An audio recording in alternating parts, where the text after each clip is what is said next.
Bonjour Christian Delahaye. Bonjour David. Merci de nous rejoindre sur Regard Protestant. Merci. Pour nous parler de votre tout dernier livre, Le Testament des animaux. La médiation animale pourrait-elle être aussi spirituelle? Alors, vous avez mené l'enquête sur vos compagnons de vie, les animaux que vous avez côtoyés, et vous en faites des paraboles pour nous enseigner, c'est cela? Alors l'idée en effet, c'est de travailler sur la médiation animale qui est maintenant, elle est validée scientifiquement auprès donc des institutions sociales, médico-sociales. On sait que les animaux ont un rôle très positif, très apprécié, et qui est maintenant donc reconnu dans les hôpitaux, mais également dans les instances judiciaires, auprès des... l'animal apporte son concours et l'animal est médiateur. Et en effet, moi, mon idée a été de dire, mais est-ce que cette médiation ne pourrait pas être aussi une médiation spirituelle? Et donc, j'ai mené l'enquête sur un mode qui est un mode personnel, c'est-à-dire à partir de mon expérience de vie partagée avec un certain nombre d'animaux, pour essayer d'y déceler quelque chose, un sens, et alors un petit peu une fine pointe, comme on parle d'une fine pointe sur une parabole. Dans quelle mesure est-ce que nous ne pourrons pas puiser quelque chose qui nous parle, et qui nous parle sur un plan spirituel? C'est une enquête, c'est une exploration, et elle est menée évidemment sur un mode personnel, mais avec des animaux qui prennent la parole. Et alors ça, c'est là qu'il y a eu une démarche qui n'a pas été évidente à mener. N'est pas La Fontaine qui veut. On sait que les animaux parlent sous différentes formes littéraires. On a souvent prêté la parole à des animaux, mais parce que des animaux sont un petit peu des métaphores de l'humain.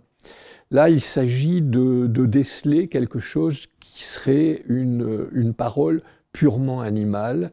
Qu'est-ce qui, du point de vue animal, peut être noté sur l'histoire de tel cheval, de telle vache charolaise, de telle chèvre alpine. Et donc les chapitres se suivent avec des animaux qui racontent ce qu'ils vivent, qui le racontent au présent. Parce que ça, c'est un des points, et peut-être c'est le point axial de ce livre. L'animal, à la différence d'Homo sapiens, nous sommes le temps de cerveau d'Homo sapiens, d'après les études scientifiques, il est à peu près autour de 20% du temps de cerveau d'Homo sapiens concerne la vie hic et nunc de l'homme. C'est-à-dire que nous avons des vrittis, comme on dit dans le bouddhisme. Nous sommes parasités par toutes sortes d'images qui nous viennent de notre passé, qui sont des projections vers l'avenir, et qui font que ce que nous consacrons à l'instant présent est un peu résiduel au niveau de notre mental.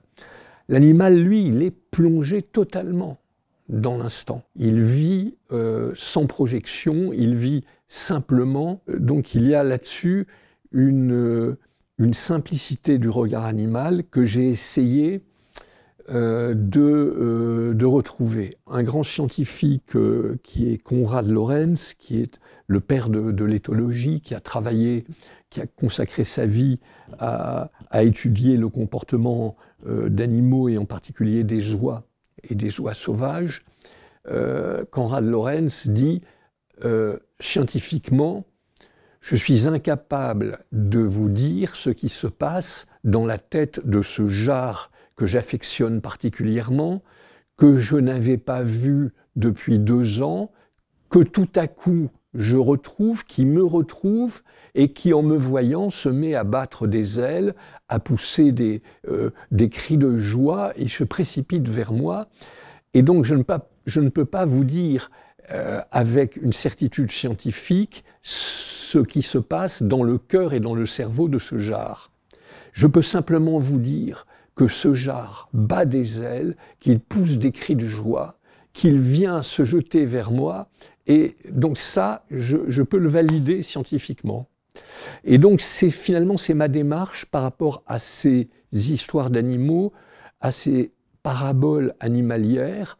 Je ne pourrais pas vous dire avec une certitude évidemment scientifique, la conscience animale nous échappe. En revanche, ce qui est certain, c'est qu'il y a des communications.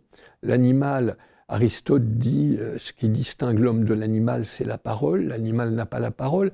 Oui, mais l'animal, il n'a pas la parole, mais il a un langage. Sous forme gestuelle, sous forme de regard, l'animal s'exprime. Et parfois même, on a fait des expériences et les éthologues nous montrent qu'il y a même certaines espèces de mammifères supérieurs qui ont ou d'oiseaux, et de perroquets en particulier, qui ont ce qu'on peut appeler un vocabulaire.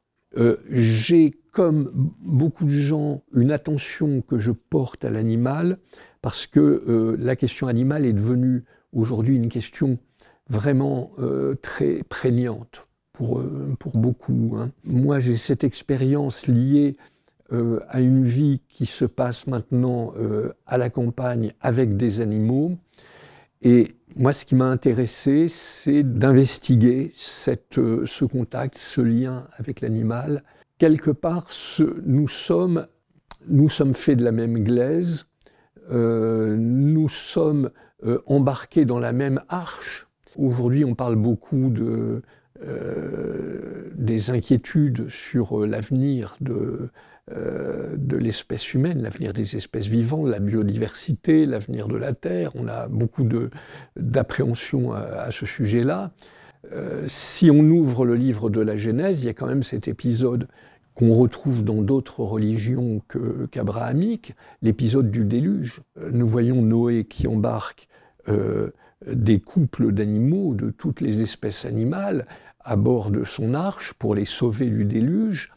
Et au final, lorsque le déluge est passé, il y avait passe une alliance, l'alliance noachique, la première alliance, il la passe avec tous les vivants. À certains égards, il y a une fraternité, il y a une alliance que nous partageons, avec une responsabilité, chacun à sa place. Je ne pense pas qu'on puisse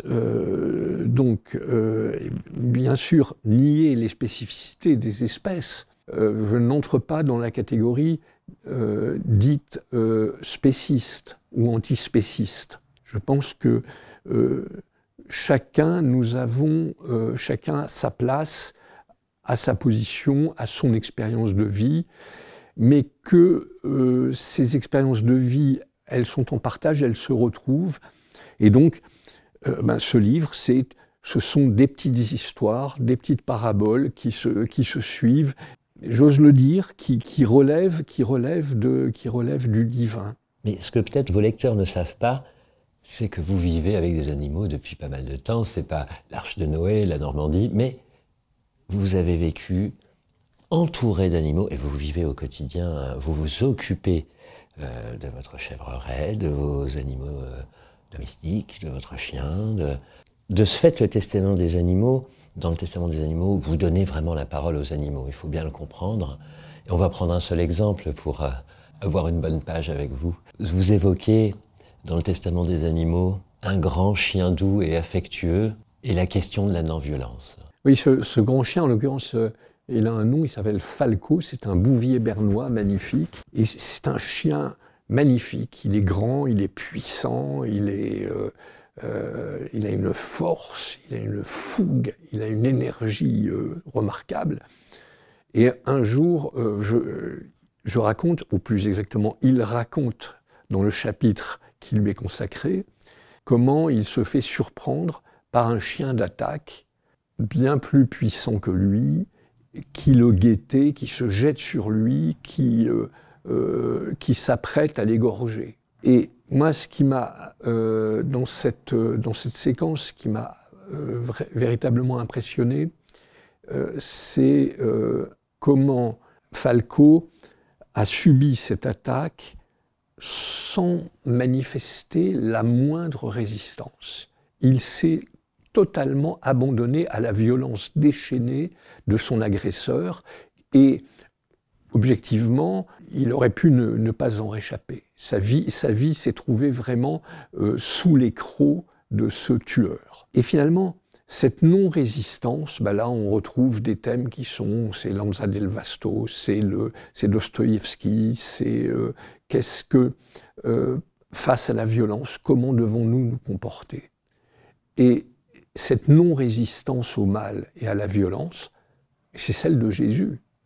Jésus ne résiste pas à la violence. Et voilà donc une expérience de vie animale qui est pour moi porteuse donc d'un sens majeur du christianisme. Dans un précédent livre, Des animaux et des dieux, je faisais un petit peu un travail de recherche théologique à partir d'auteurs, à partir de textes. Là, c'est à partir d'expériences de vie. Et puisqu'on parle de l'animal, ça serait quand même absurde qu'on ne donne pas la parole à l'animal lui-même, puisqu'il s'agit de théologie de l'animal. Mais attention à l'expression théologie de l'animal, c'est de la théologie tout court. C'est un apport de l'animal à notre réflexion, à notre position, à notre approche de la théologie. Et donc, ça ne vise pas l'animal, ça nous vise nous, ça nous touche nous. L'animal nous humanise. Et s'il y a un abîme entre l'homme et Dieu,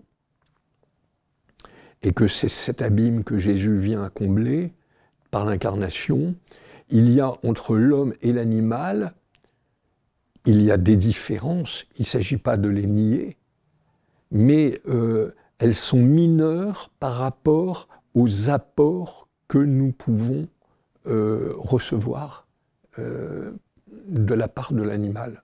Selon vous, pour conclusion provisoire, avant pour chacun de poursuivre la réflexion dans votre livre, Le Testament des animaux, chez Goliath, vous déclarez donc que l'animal est en mesure d'enseigner à Homo sapiens. De même que toute rencontre, toute altérité est évidemment essentielle. Et s'en priver, c'est renoncer à rejoindre des formes de vie autres et qui sont pour nous des sources d'enseignement et de réflexion et d'approfondissement. Et je pense que pour les chrétiens qui ont une expérience d'une religion très anthropocentrée, il va devenir maintenant urgent et nécessaire de s'ouvrir à ces vies autres que les nôtres et qui sont porteuses d'enseignement. Merci Christian Delahaye pour ce livre, Le Testament des animaux, qui arrive vraiment à brûle-pourpoint pour nous faire aussi sortir d'une infinie mélancolie par rapport au sujet des animaux, et puis pour trouver, comme vous l'écrivez, quelque chose avec des accents d'évangile, porteurs de sens, qui donne aussi le goût du christianisme. Merci Christian Delahaye. Merci beaucoup David, merci.